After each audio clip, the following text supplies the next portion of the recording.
सूरत नगर निगम द्वारा संचालित तारण कुंड में शराब पार्टी का मामला। अन्य 4 फरार कर्मचारियों को सिंगापुर दभौली पुलिस ने पकड़ लिया। गिरफ्तार सभी कर्मचारियों के खिलाफ मामला दर्ज कर कानूनी कार्रवाई की गई। एसीपी एलडी झाला के मुताबिक तारण कुंड में जहां नागरिक तैराकी के लिए जाए जाते हैं, वहां सरकारी दफ्तर में कर्मचारियों की शराब पार्टी की इजाज़त नहीं देने पर पुलिस कानूनी के सख्त कार्रवाई की। गई काले सांजना 8:30 वाग्याना अरसाમાં સિંગણપુર પોલીસને પોલીસ કંટ્રોલ રૂમ તરફથી એક સૂચના મળેલી કે સિંગણપુર વિસ્તારમાં આવેલ એસએમસીના સ્વિમિંગ પૂલમાં અમુક કર્મચારીઓ મહેફિલનું આયોજન કરી અને દારૂનું સેવન કરે છે।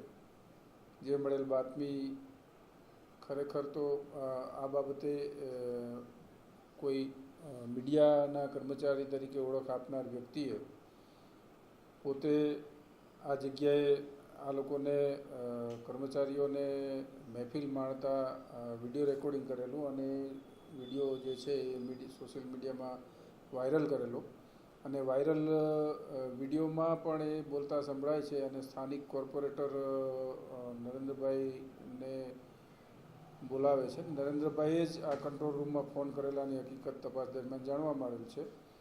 જે વર્દી આધારે સ્થાનિક સિંગણપુર પોલીસ સ્વિમિંગ પૂલ ખાતે ગયેલી, જ્યાંથી એક પંકજભાઈ જોશી નામના કર્મચારીની નશા કરેલી હાલતમાં મળી આવતા કાયદેસરની કાર્યવાહી કરેલી અને અન્ય જે 4 કર્મચારીઓ જે છે એ પણ આ સ્વિમિંગ પૂલમાં ઇન્સ્ટ્રક્ટર તરીકે ફરજ બજાવતા કર્મચારીઓ હતા, જેમના વિરુદ્ધ મહેફિલ અંગેનો ગુનો રજીસ્ટર કરી આગળની તપાસ હાથ ધરેલ છે।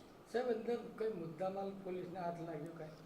પ્રથમ દ્રષ્ટિએ જે વિડીયોમાં જે છે એમાં દારૂની બોટલ અને અન્ય ચીજવસ્તુઓ જણાય છે, પરંતુ જ્યારે પોલીસ ગઈ ત્યારે આવા કોઈ સ્થળ ઉપર આવી કોઈ ચીજવસ્તુઓ હતી નહીં, પણ આરોપીઓને હાલ અટક કરેલ છે અને અટકાયત દરમિયાન આરોપીઓની પૂછપરછ કરી અને મુદ્દામાલ ક્યાં સગે વગે કર્યો એ દિશામાં તપાસ હાથ ધરી કાયદેસરની કાર્યવાહી। તમામ લોકોના બ્લડ સેમ્પલ લેવામાં આવ્યા? તમામના જે પ્રોહિબિશનનો જ કેસ છે, મહેફિલનો કેસ છે, એટલે એની જે સાયન્ટિફિક તપાસ થશે। તમામના બ્લડ સેમ્પલ લેવા કમ્પલસરી છે અને 48 અવર્સ સુધી જો કોઈ પણ વ્યક્તિએ દારૂ પીધો હોય તો એના શરીરમાં બ્લડમાં આલ્કોહોલ આવવાના પૂરેપૂરા શક્યતા રહેલી હોય છે, એટલે એ દિશામાં પણ વ્યવસ્થિત તપાસ કરવામાં આવશે। સર, ખાસ કરીને સરકારી દફતરોમાં આ રીતે જાહેરમાં દારૂ પીવો કેટલું યોગ્ય? આ સ્વિમિંગ પુલ એક એવી જગ્યા છે કે જ્યાં બાળકોથી માંડીને વડીલો સુધીના લોકો સ્વિમિંગ શીખવા માટે આવતા હોય અને એમાં ફરજ બજાવતા આવા કર્મચારીઓ જો વ્યસની હોય તો આવા બાળકોની જિંદગી માટે પણ જોખમ ગણાય, એટલે ચોક્કસપણે આ એક નિંદનીય કૃત્ય છે અને કાયદા વિરુદ્ધનું કૃત્ય છે, એટલે આવા કૃત્યમાં સખત પોલીસ દ્વારા કાયદાકીય કાર્યવાહી કરવામાં આવશે।